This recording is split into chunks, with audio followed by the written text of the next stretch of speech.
ਤੁਹਾਡੇ ਫਾਦਰ ਸਾਹਿਬ ਨੇ ਇੱਕ ਗੱਲ ਕਹੀ ਹੈਗੀ ਕਿ ਜਦੋਂ ਆਪਾਂ ਪੱਕਾ ਮਕਾਨ ਢਾਉਂਦੇ ਹਾਂ, ਪੱਕਾ ਮਕਾਨ ਢਾਉਣ ਤੋਂ ਬਾਅਦ ਜਿਹੜਾ ਉਹਦਾ ਮਟੀਰੀਅਲ ਜਿਹੜਾ ਉਹਦਾ ਮਲਬਾ ਹੁੰਦਾ ਉਹ ਬੜਾ ਖਤਰਨਾਕ ਹੁੰਦਾ, ਉਹ ਮਲਬਾ ਜਿਹੜਾ ਸੰਭਾਲਣਾ ਔਖਾ ਹੁੰਦਾ।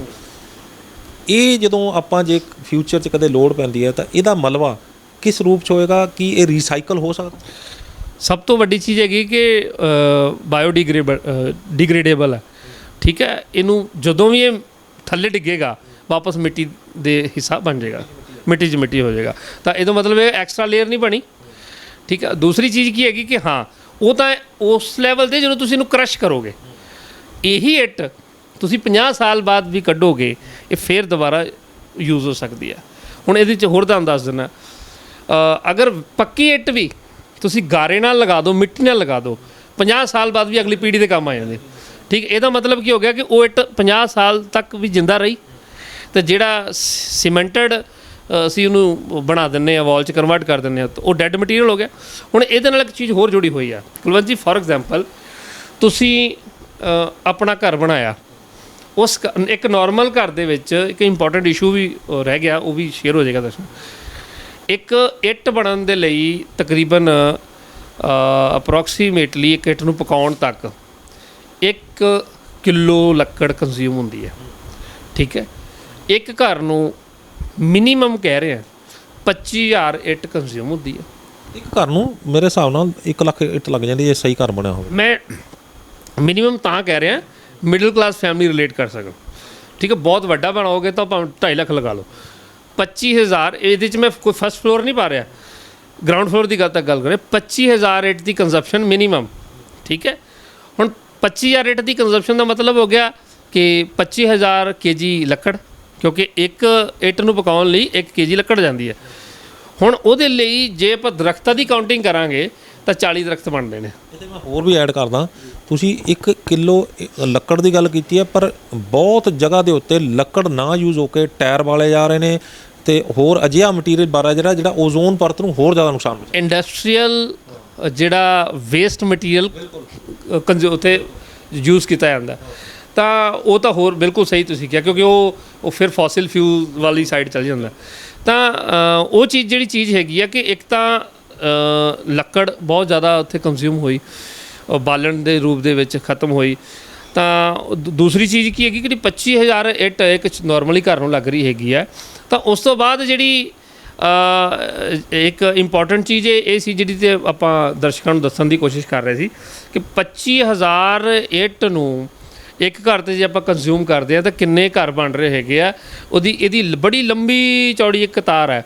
ਇੱਕ ਤਾਂ ਉਸ ਖੇਤ ਦੀ ਮਿੱਟੀ ਗਈ, ਦੂਸਰਾ ਉਹਨੂੰ ਪਕਾਉਣ ਲਈ ਜਿਹੜੀ ਤੁਸੀਂ ਲੱਕੜ ਜਾਂ ਹੋਰ ਰੇਂਜ ਕੀਤਾ ਉਹ ਗਿਆ, ਤੀਸਰਾ ਜਦੋਂ ਉਹ ਪੱਕ ਕੇ ਜਿਸ ਜ਼ਮੀਨ 'ਤੇ ਲੱਗੇਗੀ ਉਹ ਜ਼ਮੀਨ ਵੀ ਬੰਜਰ ਹੋ ਗਈ, ਮਾਰੂਥਲ ਹੋ ਗਈ ਨਾ ਜ਼ਮੀਨ, ਉਹ 'ਤੇ ਆਪਾਂ ਖੇਤੀ ਨਹੀਂ ਕਰਦੇ। ਤਾਂ ਅਲਟੀਮੇਟ ਉਹ ਇੱਕ ਇਸ ਧਰਤੀ ਨੂੰ ਕੰਕਰੀਟ ਦੇ ਜੰਗਲ 'ਚ ਤਬਦੀਲ ਹੋਇਆ, ਕੰਕਰੀਟ ਦਾ ਜੰਗਲ ਬਿਲਕੁਲ, ਔਰ ਖ਼ਤਮ ਕਰਨ ਦੀ ਵਾਲੀ ਇੱਕ ਥਿਊਰੀ ਹੈਗੀ ਆ। ਇਹਨਾਂ ਚੀਜ਼ਾਂ ਨੂੰ ਸਾਨੂੰ ਖੁਦ ਹੀ ਸਮਝਣਾ ਪਏਗਾ। ਮੈਂ ਅਕਸਰ ਕਹਿਣਾ ਹੁੰਦਾ ਕਿ ਤੁਹਾਡੇ ਘਰ ਦੀ ਗੰਦਗੀ ਤੁਸੀਂ ਆਪ ਹੀ ਕੱਢਣੀ ਹੈ, ਬਾਹਰੋਂ ਆ ਕੇ ਕਿਸੇ ਸਲਾਹ ਨਹੀਂ ਦੇਣੀ। ਅਸੀਂ ਜੇ ਪੰਜਾਬ 'ਚ ਜੇ ਹਿੰਦੁਸਤਾਨ 'ਚ ਰਹਿ ਰਹੇ ਹਾਂ, ਆਪਦੇ ਦੇਸ਼ 'ਚ ਰਹਿ ਰਹੇ ਹਾਂ, ਅਤੇ ਇਹਦੇ 'ਚ ਆ ਰਹੀਆਂ ਸਮੱਸਿਆ ਦਾ ਹੱਲ ਦੀ ਰਿਸਰਚ R&D ਵੀ ਸਾਨੂੰ ਕਰਨੀ ਪੈਣੀ ਹੈ। ਤਾਂ ਜਿੰਨੀ ਕੁ ਸੂਝ ਸਮਝ ਹੈਗੀ ਆ ਕਰਨ ਦੀ ਕੋਸ਼ਿਸ਼ ਕਰ ਰਹੇ ਹੈਗੇ ਆ। ਹੋਪਲੀ ਕਿ ਉੱਦਮ ਇਹ ਸਟੈਪ ਸੰਗਤ ਨੂੰ ਪਸੰਦ ਆਏਗਾ। ਅਤੇ R&D ਦੀ ਤੁਸੀਂ ਗੱਲ ਕੀਤੀ ਹੈ, ਰਿਸਰਚ ਐਂਡ ਡਿਵੈਲਪਮੈਂਟ ਦੀ, ਇਹਦੇ ਵਿੱਚ ਤੁਹਾਡੇ ਫਾਦਰ ਸਾਹਿਬ ਦਾ ਕਿਸ ਤਰ੍ਹਾਂ ਦਾ ਰੋਲ ਰਿਹਾ? ਕਿਉਂਕਿ ਤੁਸੀਂ ਫਾਦਰ ਸਾਹਿਬ ਨੂੰ ਅੱਜ ਪਹਿਲੀ ਵਾਰੀ ਕੈਮਰੇ ਦੇ ਉੱਤੇ ਨਾਲ ਬਿਠਾਇਆ ਹੈਗਾ। ਜੀ। ਇਹ ਦੇਖੋ, ਇਹਦੇ 'ਚ ਮੇਰਾ ਜਿਹੜਾ ਵਰਕ ਸੀ ਉਹ ਸੀ ਥਿਊਰੀ ਦੇ ਉੱਪਰ, ਥਿਓਰਟੀਕਲੀ ਜਿੰਨਾ ਵੀ ਵਰਕ ਸੀ ਉਹ ਮੇਰਾ ਸੀ। ਲੇਕਿਨ ਇਹ ਚੀਜ਼ ਉਹਨਾਂ ਟਾਈਮ ਤੁਹਾਡੇ ਅੱਗੇ ਪੇਸ਼ ਨਹੀਂ ਹੋ ਸਕਦੀ ਸੀ ਜੇ ਇਹਨਾਂ ਨੇ ਐਫਰਟਸ ਨਾ ਐਡ ਕੀਤੇ ਹੁੰਦੇ। 95% ਜਿਹੜੇ ਐਫਰਟ ਸੀ ਉਹ ਇਹਨਾਂ ਦੇ ਸੀ। ਇਹ ਕੰਟੀਨਿਊ, ਕਿਉਂਕਿ ਬਹੁਤ ਹੀ ਗਰਾਊਂਡ 'ਤੇ ਜਾ ਕੇ ਕਰਨ ਵਾਲਾ ਕੰਮ ਸੀ। ਦੇਸੀ ਗਾਂ ਦੇ ਗੋਬਰ ਦੀ ਗੱਲ ਆਪਾਂ ਬਹੁਤ ਕਰਦੇ ਹਾਂ, ਦੇਸੀ ਗਾਵਾਂ ਦੀ ਗੱਲ ਬਹੁਤ ਕਰਦੇ ਹਾਂ, ਲੇਕਿਨ ਜਦੋਂ ਇਸ ਚੀਜ਼ ਨੂੰ ਪ੍ਰੈਕਟੀਕਲ ਜਾਮਾ ਦੇਣਾ ਹੁੰਦਾ ਉਦੋਂ ਪਤਾ ਲੱਗਦਾ ਹੈਗਾ ਕਿ ਉਦੋਂ ਪੰਜਾਬੀਆਂ ਦੀ ਕਹਾਵਤ ਹੈ ਕਿ ਲੱਤਾਂ 'ਚ ਦਮ ਚਾਹੀਦਾ, ਠੀਕ ਹੈ। ਔਰ ਬਹੁਤ ਕੁਝ ਸਾਡੇ ਨਾਲ ਵਾਪਰਿਆ ਵੀ, ਬੜੇ ਹਾਦਸੇ ਵੀ ਵਾਪਰੇ, ਫਿਰ ਜਾ ਕੇ ਅਸੀਂ ਇਸ ਚੀਜ਼ ਨੂੰ ਪੋਸੀਬਲ ਕਰ ਪਾਇਆ। ਔਰ ਇਹਨਾਂ ਦਾ ਬਹੁਤ ਵੱਡਾ ਰੋਲ ਰਿਹਾ, ਔਰ ਇੱਕ ਟੀਮ ਬਣਾ ਕੇ ਫਿਰ ਇਹਨਾਂ ਨੇ ਕੰਮ ਕੀਤਾ। ਬੜੀ ਸਮੱਸਿਆ ਵੀ ਆਈ ਕਲੈਕਸ਼ਨ ਨੂੰ ਲੈ ਕੇ, ਠੀਕ ਹੈ। ਔਰ ਕਈ ਜਗ੍ਹਾ 'ਤੇ ਅੱਛਾ, ਜਦੋਂ ਅਸੀਂ ਕਲੈਕਸ਼ਨ ਵੱਲ ਨਿਕਲੇ ਉਦੋਂ ਸਾਨੂੰ ਪਤਾ ਲੱਗਾ ਵੀ ਸਾਡੇ 20 ਕਿਲੋਮੀਟਰ ਰਾਉਂਡ ਅਬਾਊਟ ਰਡਾਰ ਦੇ ਵਿੱਚ ਕਿੰਨੇ ਕੁ ਲੋਕਾਂ ਕੋਲ ਦੇਸੀ ਗਾਵਾਂ ਨੇ। ਹਰ ਪਿੰਡ 'ਚ ਸਾਨੂੰ ਐਵਰੇਜ 1 ਤੋਂ 2 ਗਾਂ ਮਿਲੀ। ਉਹਦੇ ਵਿੱਚੋਂ ਵੀ ਇਹ ਚੀਜ਼ ਸਮੱਸਿਆ ਆਉਂਦੀ ਸੀ ਕਿ ਉਹਨਾਂ ਨੂੰ ਆਪ ਨੂੰ ਨਹੀਂ ਪਤਾ ਹੋਣਾ ਵੀ ਇਹ ਦੇਸੀ ਗਾਂ ਹੈ। ਨਹੀਂ ਪਤਾ ਵੀ ਸੀ। ਉਹਦੇ 'ਚ ਇੱਕ ਸਮੱਸਿਆ ਇਹ ਆਉਂਦੀ ਸੀ ਕਿ ਉੱਥੋਂ ਸਾਨੂੰ ਇੱਕ ਚੀਜ਼ ਹੋਰ ਨਵੀਂ ਐਕਸਪੀਰੀਅੰਸ ਹੋਈ, ਮਾਨਸਿਕਤਾ ਦੀ ਸਮਝ ਆਈ। ਉਹ ਜਦੋਂ ਇੱਕ ਵਾਰੀ ਗੋਬਰ ਦੇ ਦਿੰਦੇ ਸੀ ਨਾ, ਅਗਲੀ ਵਾਰੀ ਗੋਬਰ ਤੋਂ ਨਾ ਕਰ ਦਿੰਦੇ ਸੀ। ਹੁਣ ਸਾਨੂੰ ਸਮਝ ਨਹੀਂ ਆਉਂਦੀ ਵੀ ਅਗਲੀ ਉਹ ਜਦੋਂ ਐਟ ਦਾ ਐਂਡ ਅਸੀਂ ਉਹਦਾ ਇੱਕ ਸੋਲਿਊਸ਼ਨ ਵੱਲ ਗਏ ਵੀ ਕੀ ਕਾਰਨ ਹੈ। ਉਹ ਸਾਨੂੰ ਪਤਾ ਲੱਗਾ ਵੀ ਉਹਨਾਂ ਨੂੰ ਅਗਰ ਕੋਈ ਨਾਲ ਦਾ ਗੁਆਂਢੀ ਇਹ ਕਹਿੰਦਾ ਹੈ ਨਾ, ਭਾਈ ਸਾਹਿਬ ਇਹ ਗੋਬਰ ਤੁਸੀਂ ਦਿੰਦੇ ਪਏ, ਜੇ ਇਹਨਾਂ ਨੇ ਗੋਬਰ ਦੇ ਕੁਝ ਕਰਤਾ ਨਾ ਤੁਹਾਡੀ ਗਾਂ ਬਿਮਾਰ ਹੋ ਜਾਣੀ, ਠੀਕ ਹੈ, ਤੁਹਾਡੀ ਗਾਂ ਦਾ ਨਾ ਦੁੱਧ ਸੁੱਕ ਜਾਣਾ।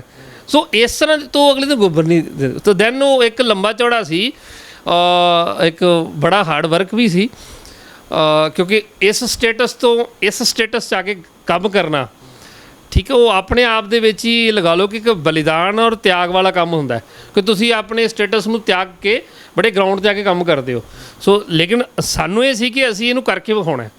ਜੇ ਸਾਡੇ ਹੱਥ ਇਹ ਗਿਆਨ ਆਇਆ, ਇਹ ਰਿਸਰਚ ਇਹਦੇ ਉੱਤੇ ਅਸੀਂ ਕੰਮ ਕੀਤਾ, ਇਹ 'ਤੇ ਅਸੀਂ ਪੈਸਾ ਲਾਇਆ, ਅਤੇ ਜੇ ਅੱਜ ਅਸੀਂ ਇੱਥੇ ਇਹਨੂੰ ਅਧੂਰਾ ਛੱਡ ਦਿੱਤਾ ਤਾਂ ਸਾਨੂੰ ਨਹੀਂ ਲੱਗਦਾ ਸੀ ਦੁਬਾਰਾ ਕੋਈ ਇੰਨਾ ਇਨਵੋਲਵ ਹੋਇਆ ਪਰਿਵਾਰ ਮਿਲੇ, ਕਿਉਂਕਿ ਮੈਂ ਇਕੱਲਾ ਨਹੀਂ ਇਨਵੋਲਵ ਸੀ, ਵਿਦ ਫੈਮਿਲੀ ਸਾਰੇ ਇਨਵੋਲਵ ਹੈਗੇ, ਤਾਂ ਹੀ ਇਹ ਚੀਜ਼ ਹੋ ਪਾਈਆਂ। ਅਦਰ ਕਿਉਂਕਿ ਮੇਰਾ ਸਾਰਾ ਦਿਨ OBD 'ਚ ਨਿਕਲ ਜਾਂਦਾ ਸੀ, ਠੀਕ ਹੈ।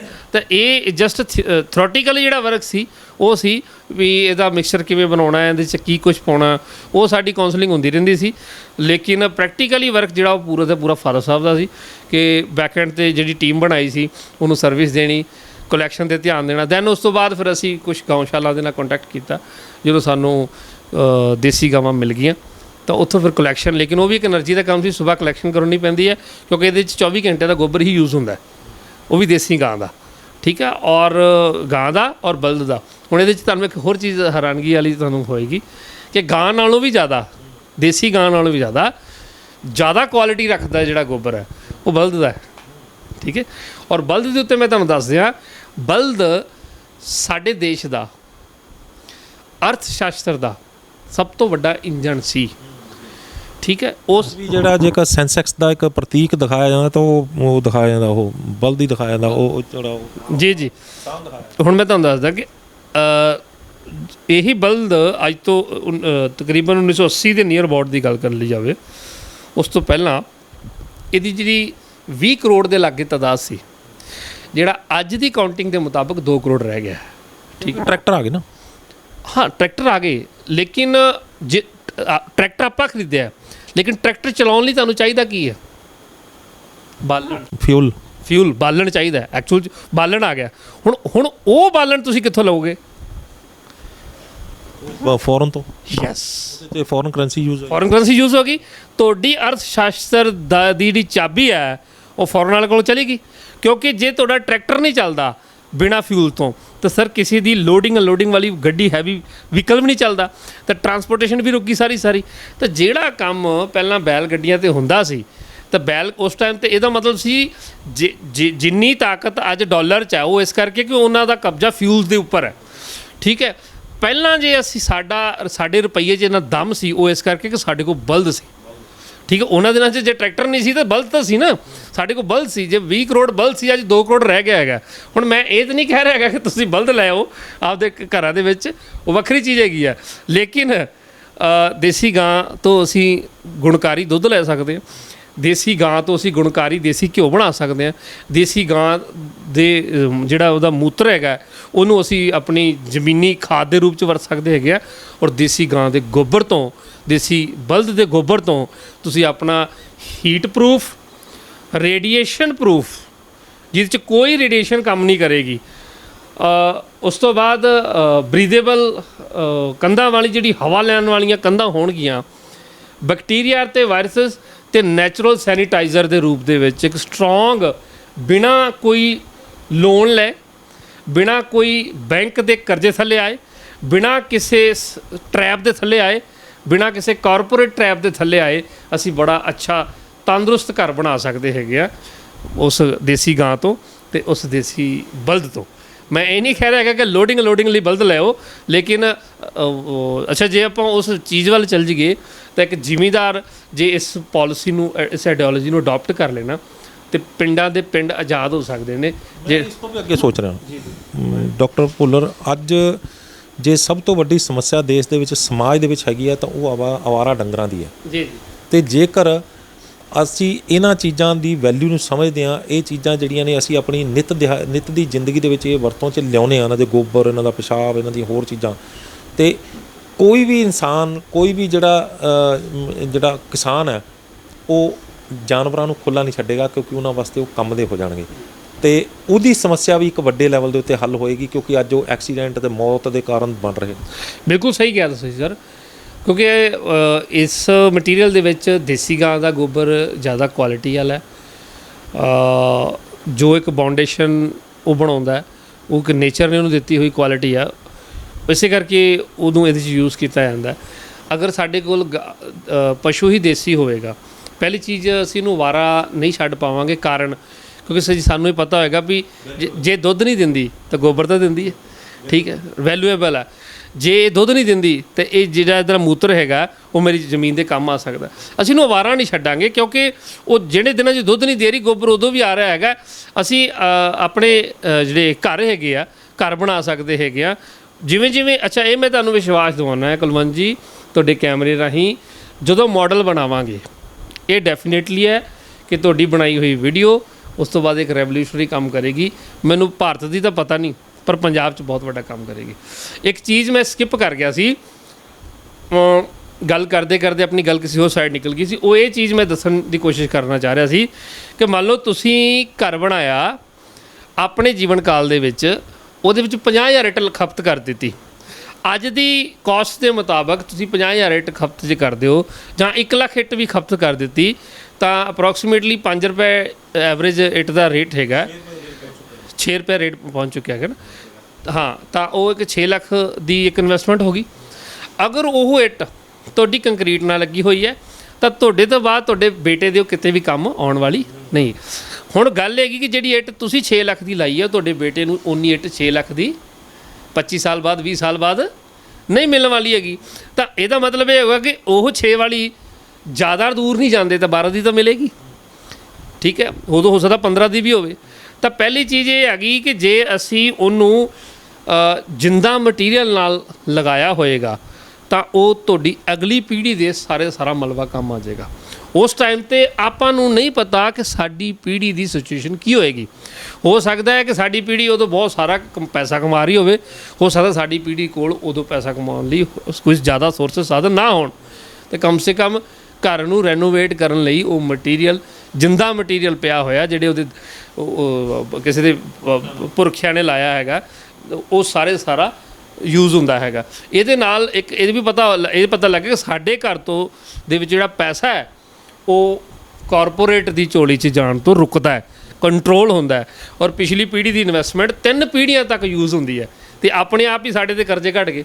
ਸੋ ਇਹ ਜਿਹੜਾ ਇੱਕ ਸਾਈਕਲ ਹੈਗਾ, ਇਹ ਅਸੀਂ ਇੱਕ ਤਰ੍ਹਾਂ ਦਾ ਟਰੈਪ ਹੈ। ਜੇ ਅਸੀਂ ਟਰੈਪ 'ਚ ਨਾ ਫਸੇ ਹੋਈਏ ਤਾਂ ਲੋਕ ਇਹਨਾਂ ਚੀਜ਼ਾਂ 'ਤੇ ਆਰਗੂਮੈਂਟ ਨਾ ਕਰਨ, ਠੀਕ ਹੈ।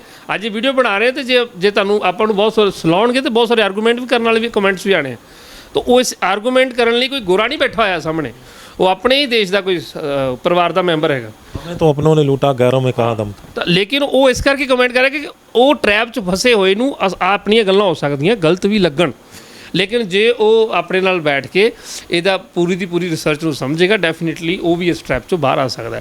ਸੋ ਇਹ ਐਫਰਟ ਸਾਡਾ ਇਸ ਲਈ ਆਪਾਂ ਇੱਕ ਘਰ ਦੇ ਉੱਤੇ, ਜੋ ਤੁਹਾਡੇ ਕੋਲ ਪੈਸਾ ਵੀ ਆਉਂਦਾ ਨਾ, ਤੁਸੀਂ 60 ਲੱਖ ਦਾ ਘਰ, ਤੁਸੀਂ 1 ਕਰੋੜ ਦਾ ਘਰ, ਤੁਸੀਂ 1.5 ਕਰੋੜ ਦਾ ਬੰਗਲਾ ਵੀ ਬਣਾਉਂਦੇ ਹੋ, ਲੇਕਿਨ ਸਵਾਲ ਹੈਗਾ ਕਿ 1.5 ਕਰੋੜ ਲਾ ਕੇ ਜੇ ਸ਼ਮਸ਼ਾਨ ਘਾਟ ਹੀ ਬਣਾਉਣਾ ਹੈ ਤਾਂ ਉਹ ਪੈਸੇ ਦਾ ਕੋਈ ਫਾਇਦਾ ਨਹੀਂ ਹੈਗਾ। ਸ਼ਮਸ਼ਾਨ ਘਾਟ ਇਸ ਕਰਕੇ ਕਿਉਂਕਿ ਉਹਦੀ ਸਾਰੀ ਦੀ ਸਾਰੀ ਕੰਧ ਮਰੇ ਹੋਏ ਮਟੀਰੀਅਲ ਤੋਂ ਬਣੀ ਹੋਈ ਹੈ, ਜਿਹੜੀ ਖੁਦ ਵੀ ਮਰੀ ਹੈ, ਅਤੇ ਤੁਹਾਡੇ ਕਿਉਂਕਿ ਉਹ ਬਰੀਦੇਬਲ ਨਹੀਂ ਹੈ, ਤਾਂ ਉਹਦੇ ਅੰਦਰ ਜਿੰਨੀਆਂ ਵੀ ਬਿਮਾਰੀਆਂ ਤੁਹਾਡੇ ਫੇਫੜਿਆਂ ਨੂੰ ਖਾਣੀਆਂ ਪੈਣੀਆਂ ਨੇ।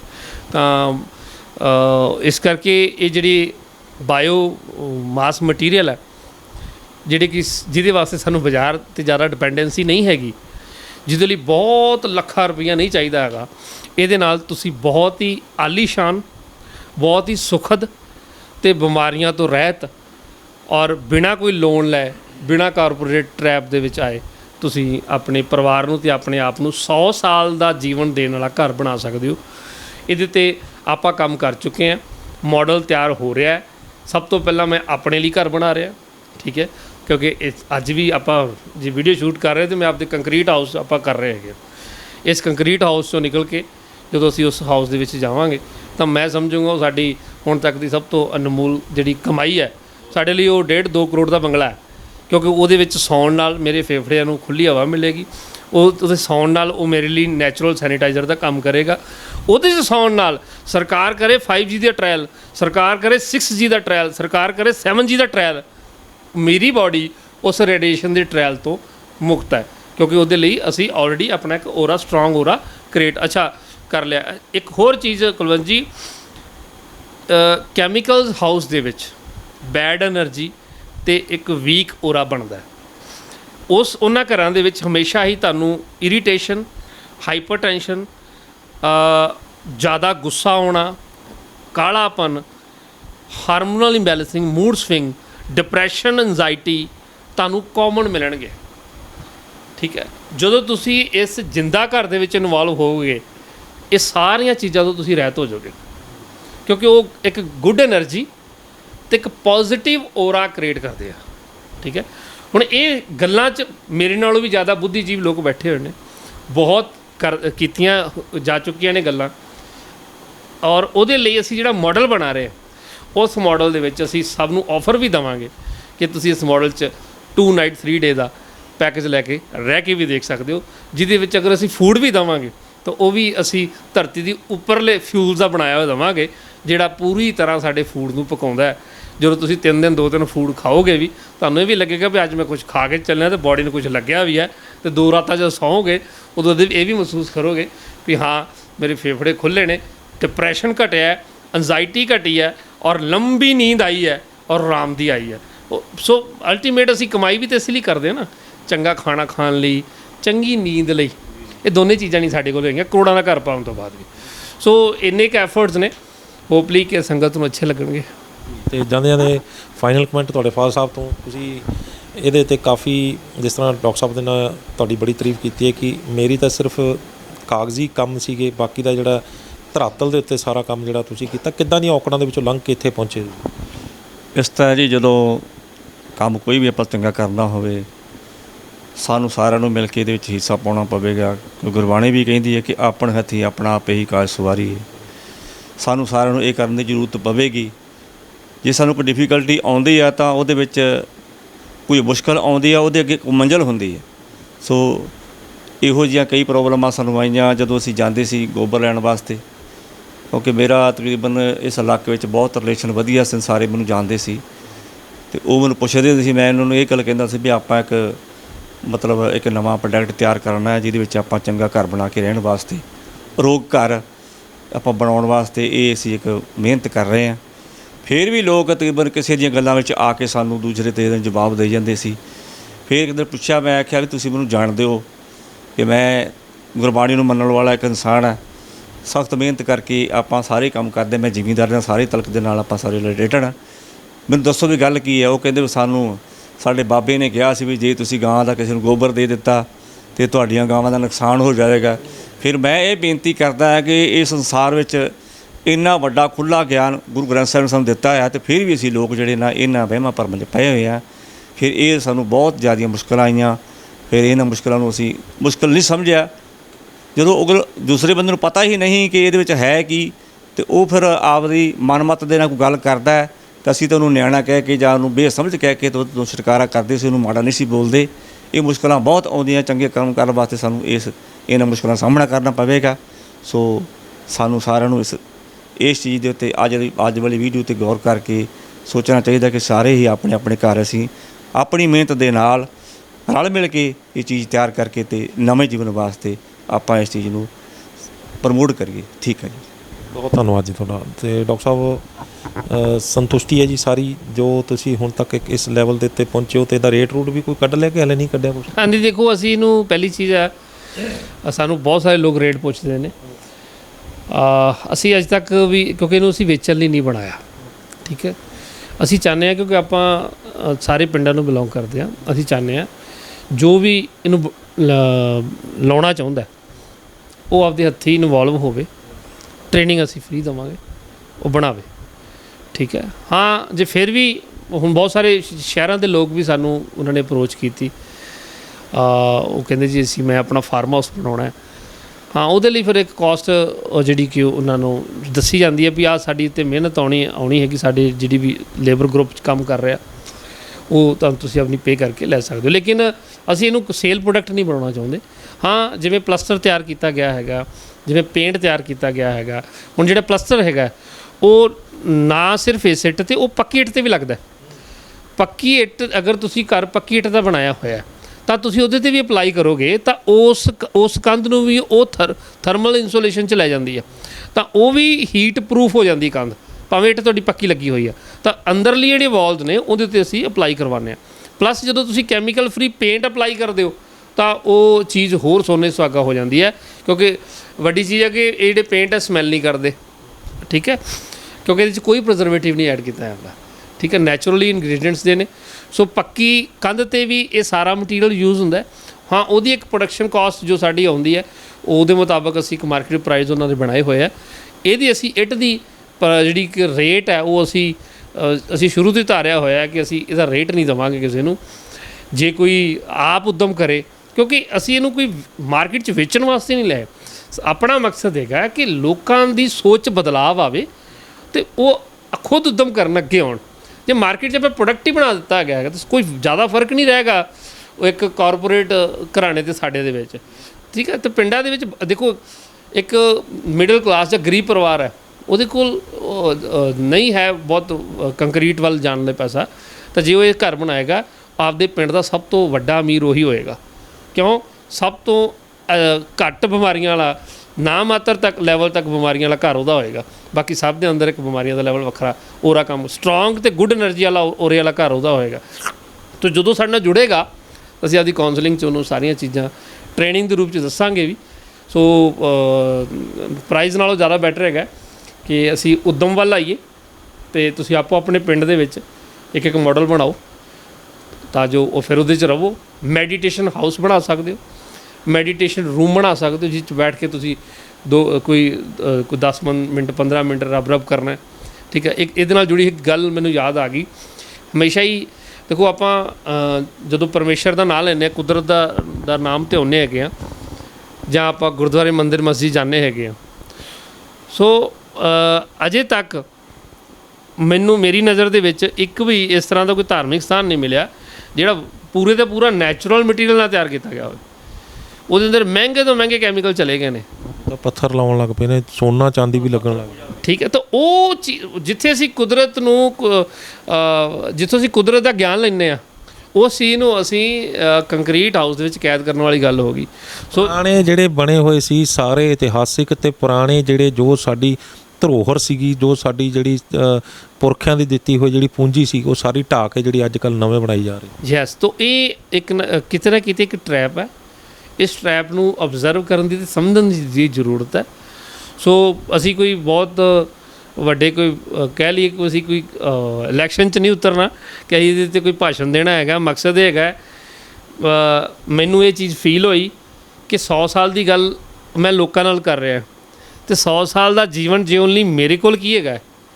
ਠੀਕ ਹੈ, ਤਾਂ ਕਮ ਸੇ ਕਮ ਇਹਨਾਂ ਚੀਜ਼ਾਂ 'ਤੇ ਕੰਮ ਕਰਕੇ ਸਭ ਤੋਂ ਪਹਿਲਾਂ ਮੈਂ ਆਪਣੇ ਲਾਈਫ ਸਟਾਈਲ ਨੂੰ ਤਾਂ ਉਸ ਚੀਜ਼ 'ਚ ਢਾਲਾਂ ਤਾਂ ਉਹਦੇ ਲਈ ਮੈਂ ਆਪਣੇ ਨਿੱਜੀ ਜੀਵਨ ਲਈ ਇਹਦੇ 'ਤੇ ਰਿਸਰਚ ਕੀਤੀ। ਰਿਸਰਚ ਤੋਂ ਇਹੋ ਜਿਹੀ ਚੀਜ਼ਾਂ ਬਾਹਰ ਨਿਕਲੀਆਂ ਕਿ ਇੱਕ ਭਾਵਨਾ ਜਾਗੀ ਕਿ ਇਹ ਵਾਕਈ ਲੋਕਾਂ ਨੂੰ ਆਪਣਾ ਦੱਸਣ ਦਾ ਜਿਹੜਾ ਕੰਮ ਉਹ ਕਰੀਏ, ਅੱਗੇ ਸੁਣਨ ਵਾਲੇ ਦੀ ਆਪਣੀ ਆਪਣੀ ਭਾਵਨਾ ਨੂੰ ਕਿਸ ਤਰ੍ਹਾਂ ਲੈਂਦਾ ਹੈਗਾ।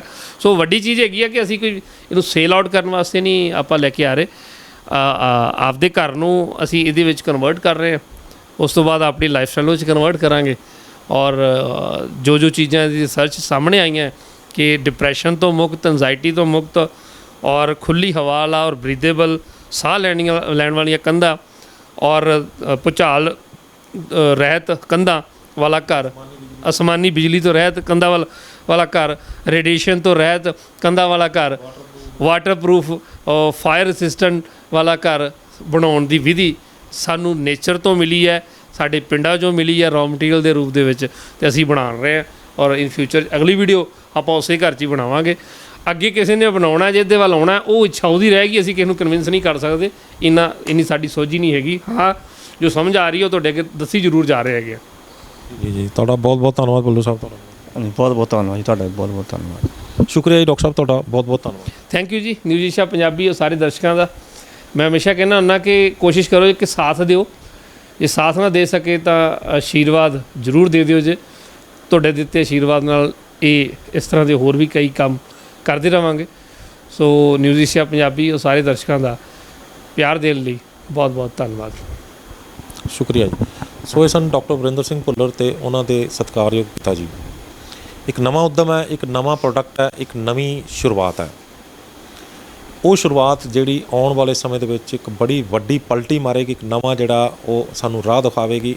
ਇੱਕ ਪਿੰਡਾਂ ਦੇ ਵਿੱਚ ਇੱਕ ਨਵੀਂ ਆਸ ਜਾਗੇਗੀ, ਇੱਕ ਨਵੀਂ ਇੰਡਸਟਰੀ ਖੜੀ ਹੋਏਗੀ, ਇੱਕ ਨਵਾਂ ਉੱਦਮ ਹੋਏਗਾ, ਇੱਕ ਨਵਾਂ ਘਰ ਬਣੇਗਾ, ਬਿਮਾਰੀਆਂ ਤੋਂ ਮੁਕਤ ਬਣੇਗਾ ਅਤੇ ਬਹੁਤ ਸਾਰਾ ਵੱਡਾ ਬਦਲਾਅ ਲੈ ਕੇ ਆਏਗਾ। ਕੁਝ ਨੂੰ ਫਾਇਦਾ ਹੋਏਗਾ ਅਤੇ ਕੁਝ ਨੂੰ ਨੁਕਸਾਨ ਹੋਏਗਾ। ਨੁਕਸਾਨ ਉਹਨਾਂ ਨੂੰ ਹੋਏਗਾ ਜਿਹੜੇ ਕਿ ਇਹਨਾਂ ਦੇ ਸਿਰ ਦੇ ਉੱਤੇ ਵਪਾਰ ਕਰ ਰਹੇ ਨੇ, ਅਤੇ ਫਾਇਦਾ ਉਹਨਾਂ ਨੂੰ ਹੋਏਗਾ ਜਿਹੜੇ ਕਿ ਆਪਣੇ ਸਰੀਰ, ਆਪਣੇ ਆਰਥਿਕਤਾ ਦੇ ਉੱਤੇ ਇਹ ਜਿਹੜਾ ਬੋਝ ਚੱਲ ਰਹੇ ਸੀ। ਉਮੀਦ ਕਰਦੇ ਹਾਂ ਕਿ ਇਹ ਵੀਡੀਓ ਤੁਹਾਨੂੰ ਪਸੰਦ ਆਈ ਹੋਵੇਗੀ, ਅਤੇ ਜੇ ਪਸੰਦ ਆਈ ਹੈ ਤਾਂ ਇਸ ਨੂੰ ਵੱਧ ਤੋਂ ਵੱਧ ਸ਼ੇਅਰ ਕਰੋ, ਕਿਉਂਕਿ ਲੋੜ ਹੈ ਅਜਿਹੀਆਂ ਚੀਜ਼ਾਂ ਨੂੰ ਵੱਧ ਤੋਂ ਵੱਧ ਪ੍ਰਮੋਟ ਕਰਨ ਦੀ। ਅਸੀਂ ਇੱਕ ਉੱਦਮ ਕੀਤਾ ਤੁਹਾਡੇ ਸਾਹਮਣੇ ਇਸ ਚੀਜ਼ ਨੂੰ ਲਿਆ ਕੇ, ਡਾਕਟਰ ਸਾਹਿਬ ਨੇ ਅਤੇ ਇਹਨਾਂ ਦੇ ਸਤਿਕਾਰਯੋਗ ਪਿਤਾ ਜੀ ਨੇ ਬਣਾਉਣ ਦਾ ਕੰਮ ਕੀਤਾ। ਸਾਡਾ ਇਹ ਉੱਦਮ ਰਿਹਾ ਇਹਨਾਂ ਨੂੰ ਨਾਲ ਲੈ ਕੇ ਤੁਹਾਡੇ ਤੱਕ ਪਹੁੰਚਾਉਣ ਦਾ, ਅਤੇ ਤੁਹਾਡੇ ਵੱਲੋਂ ਸਹਿਯੋਗ ਇਹ ਮੰਗਦੇ ਹਾਂ ਕਿ ਇਸ ਚੀਜ਼ ਨੂੰ ਵੱਧ ਤੋਂ ਵੱਧ ਫੈਲਾਓ ਤਾਂ ਕਿ ਇਹ ਘਰ ਘਰ ਤੱਕ ਇਹ ਜਾਣਕਾਰੀ ਪਹੁੰਚੇ। ਜਦੋਂ ਜਾਣਕਾਰੀ ਪਹੁੰਚੇਗੀ ਅਤੇ ਇਹ ਜਿਹੜੀ ਛੋਟੀ ਜਿਹੀ ਚਿੰਗਾਰੀ ਜੇਕਰ ਵੱਡਾ ਭਾਂਬੜ ਬਣ ਕੇ ਇੱਕ ਨਵੀਂ ਆਸ ਜਗਾਉਂਦੀ ਹੈ ਤਾਂ ਅਸੀਂ ਸਮਝਾਂਗੇ ਕਿ ਇਸ ਵੀਡੀਓ ਨੂੰ ਬਣਾਉਣ ਦਾ ਮਕਸਦ ਕਾਮਯਾਬ ਰਿਹਾ। ਸਾਡੇ ਚੈਨਲ ਨੂੰ ਅਤੇ ਸਾਡੇ Facebook page news Asia Punjabi ਨੂੰ ਲਾਈਕ, ਸਬਸਕ੍ਰਾਈਬ ਅਤੇ ਫੋਲੋ ਕਰਨਾ ਨਾ ਭੁੱਲਿਓ। ਅਗਲੀ ਵਾਰ ਫਿਰ ਹਾਜ਼ਰ ਹੋਵਾਂਗੇ ਇੱਕ ਨਵੇਂ ਮੁੱਦੇ, ਇੱਕ ਨਵੇਂ ਮਹਿਮਾਨ ਦੇ ਨਾਲ। ਉਦੋਂ ਤੱਕ ਮੈਨੂੰ ਦਿਓ ਇਜਾਜ਼ਤ। ਧੰਨਵਾਦ।